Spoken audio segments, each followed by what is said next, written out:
Tapos, narating pa tayo sa putukan. Tapos, fake pala yung putukan. For a short review lang, para alam nyo naman na ako ay pantay. Naririnig nyo naman ako tungkol sa pagtatarot sa ating Vice President.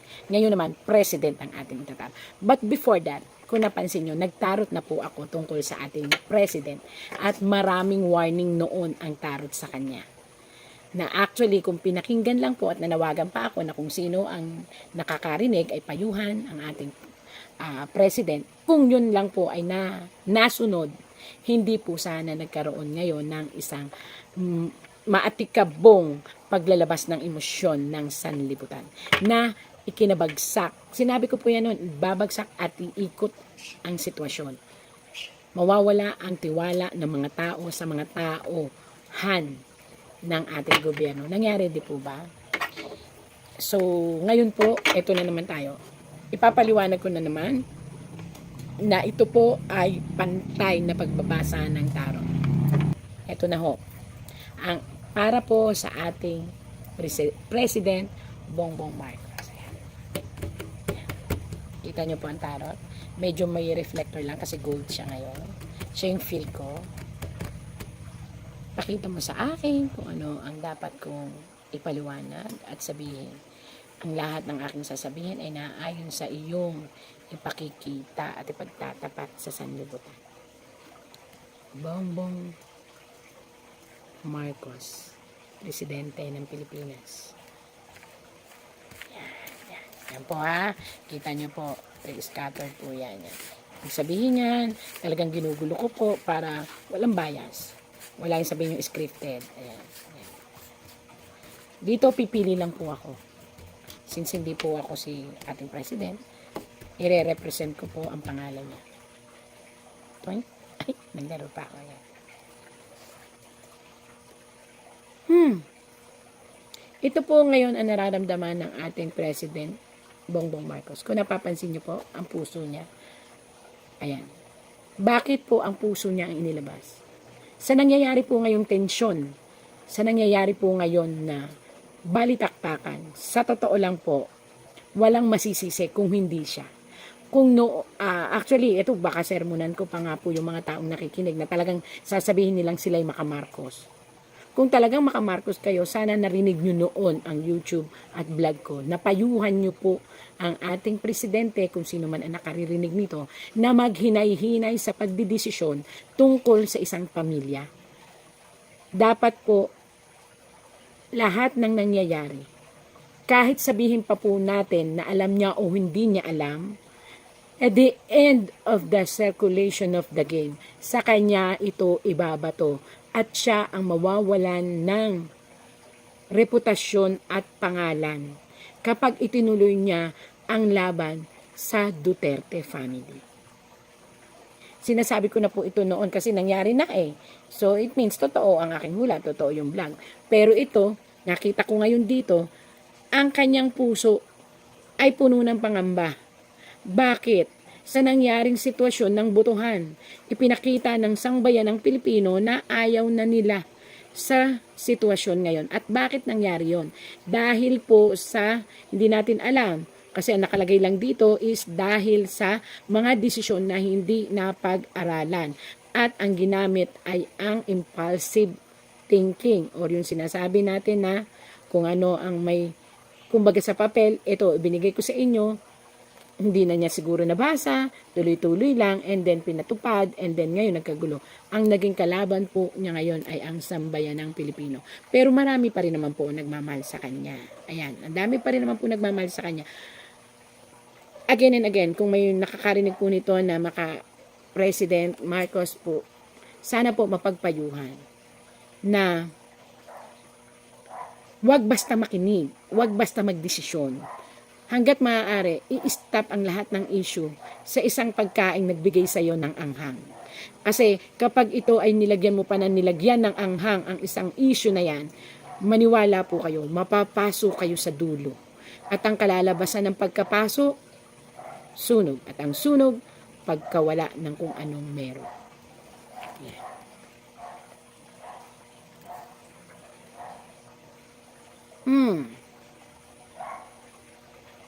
Hindi ko alam, again po nagbabasa lang ako ng tarot. Hindi ko alam kung sino itong lalaking ito na sobra niyang pinoproteksyonan. At itong protection na to is nasisira ang reputasyon ng ating President Marcos. Ako po ay hindi po bias. Ako po ay pantay. Binabasa ko lang po ang sinasabi. Ayan po, isang lalaki na pinoproteksyonan niya. Ayan, isang lalaki na malapit sa puso nila.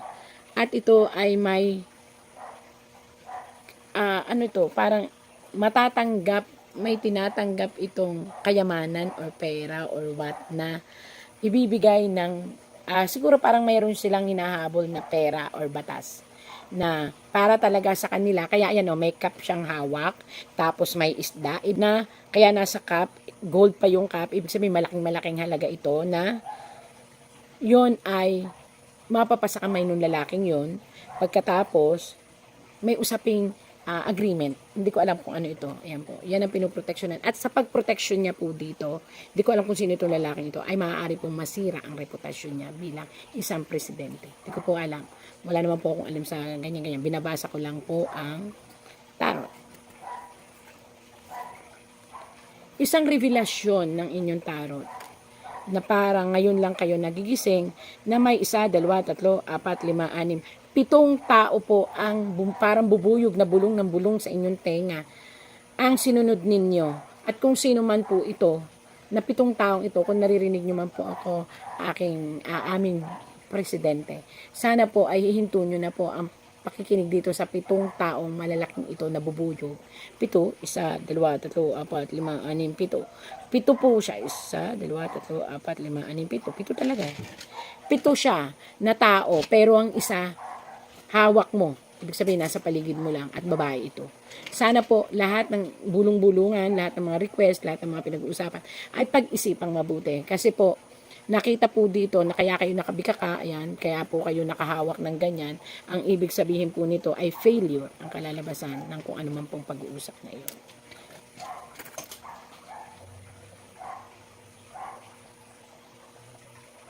Nako.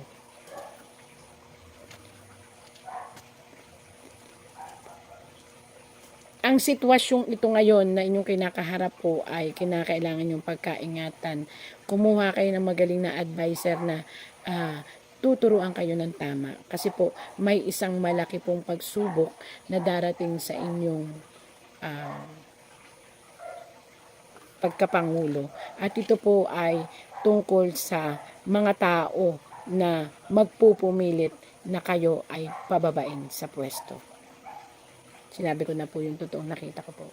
Wala po akong ayan po, mga tao na pinamumunuan ng unexpected na tao na babaliktad sa iyo. May tao pong babaliktad sa inyo. Na yun din ang magkakanulo siguro para linisin ang sarili niya. Dahil nga may ipit kayo sa kaguluhan, yun po ang lumabas sa tarot. At dahil doon,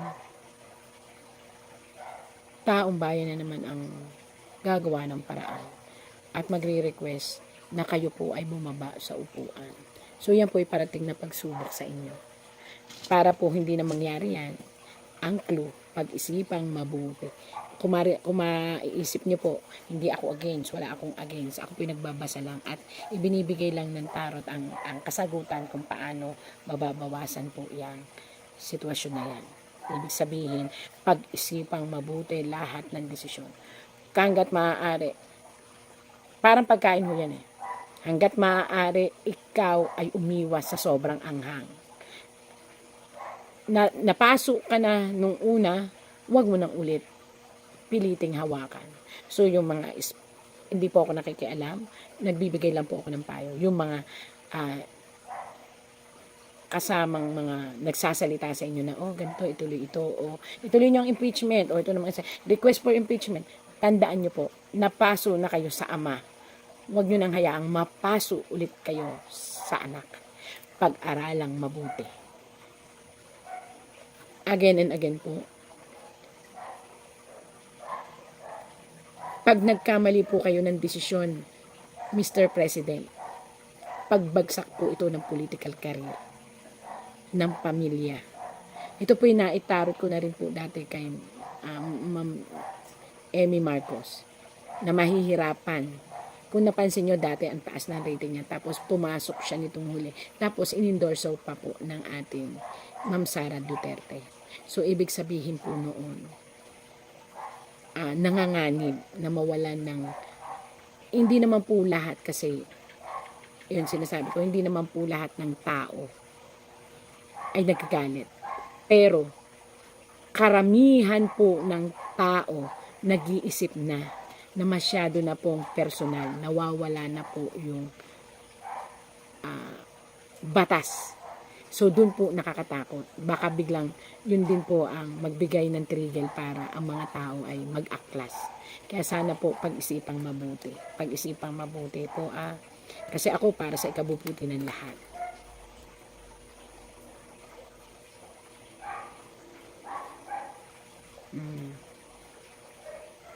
Ito kasi biglang tumayo ang isang ikaw ay isang hangman. Ngayon naiisip mo na parang naiisip mo na ang nangyayari. Pero paano ibabalik ang nakaraan? Yun, true, siguro, wag na nga ulit humawak ng mainit na bagay pagdating dyan sa case ng mga Duterte. Yun lang po talaga makakapag-bag down ng inyong career. Ano ba yan? Bakit kasi na lang? Wow. Isang babae sa family ang sana pagsabihan din na mag-slow down ng mga desisyon. Kasi ang mga decision making na gagawin for this year ay struggle. So, ibig sabihin, kung ano man ang desisyon at ano man ang mangyayaring gawain ninyo, kayo po ay mapupunta sa isang negative position of life. Ibig sabihin noon, kung makikita nyo po, may evil. Ibig sabihin, lahat ng desisyon na gagawain ninyo na hindi talaga pag-iisipan at lalo na't mapapansin ng taong bayan ay pagbagsak po ng political career ninyo. Kaya po.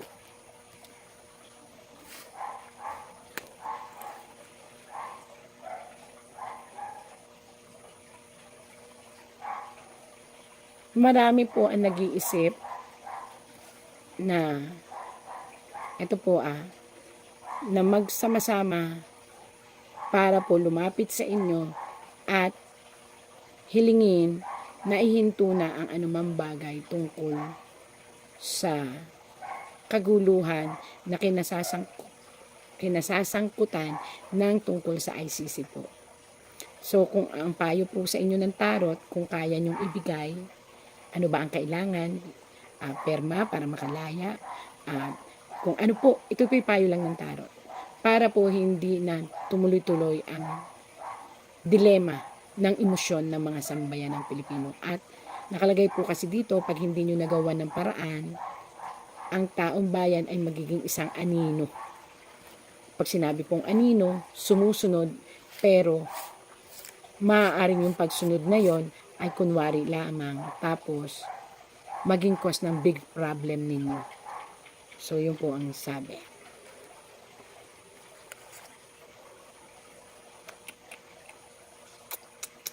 Kalungkutan. Talagang kayo po ang dapat gumawa ng paraan upang ang inyong opponent o ang kung sino man, alam naman na ng buong bayan na sa inyo talaga isinisisi ang lahat ng bagay na nangyayari sa inyong nasasakupan. Ang sabi po dito, kinakailangang mapanatiling ligtas ang Tatay Digong sa ICC o sa anuman upang hindi dumating ang panahon, lahat na naman ang mangyayari ay sa inyo po masisisi. So, ang linaw po sabi ng tarot, kailangan maging safe si Tatay Digong o ang mga family Duterte kasi lahat po ng mangyayari ay sa inyo isisisi ng taong bayan. Sinusubaybayan po kasi ng taong bayan yan po. Kaya nakatalikod kayo, may hawak na patpat o kahoy kasi ibig sabihin, watch out ang mga tao sa bawat galaw at kilos nyo. So, napakahirap po ngayon dahil talagang dinumero uno, binabantayan ng taong bayan. Kaya kinakailangan pong makagawa kayo ng paraan na mailabas ang hinihiling ng taong bayan. Ayan. At maging ligtas.